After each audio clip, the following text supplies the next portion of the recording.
with the Vibrant Buffalo Beautification Grant, so a brand new grant program. We realized that the Marvin Lunenfeld grant, it's a very successful grant program, but that was for just gardens and blocks within the Garden Walk Buffalo footprint.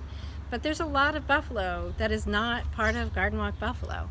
We founded this program this year to address every other space within city limits.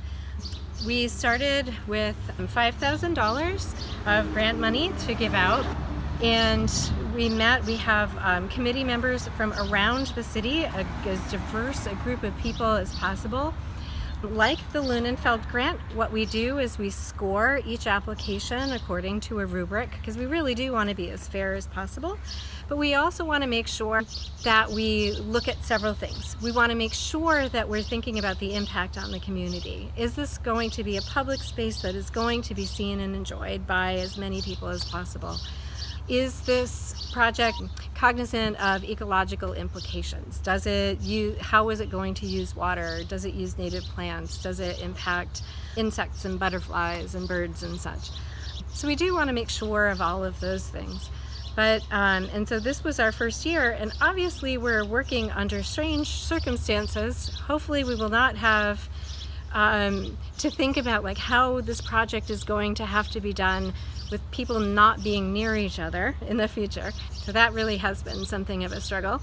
But we are working with folks to be able to make their section of the city, their neighborhoods, beautiful and bring people together and impact positively the ecology of the area. Welcome to the Mayor Avenue Community Garden.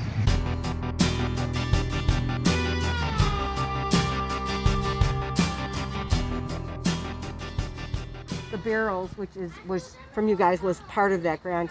And the reason we did that was because, A1, we wanted to be good neighbors. Yeah. So we were able to put the trees there and get the barrels there. And then we don't want the kids on their side, touching the wiring and stuff like that. So it was really important that we somehow put a little bit of a barrier there. And it was obviously a floral effect too.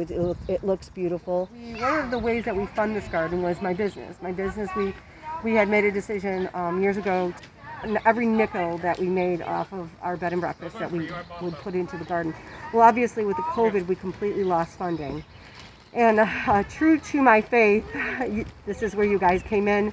As soon as we lost our funding, you guys came miraculously out of nowhere and called me. I was in shock and said that we had won. And I at first thought it was a mistake. And I said, unbelievable that we had lost all our funding, and then suddenly here you come with the beautification grant. And because we had planned on putting all this in, but it was going to be from all the funding that we had gotten from my business. We lost it all. Our ultimate goal is to have access for all. We want everyone, whether you're old, young, disabled, whatever it is, to be able to get into the garden and enjoy it. And that's exactly what it's become because of what you did with the grant. So thank you so much from the bottom of my heart.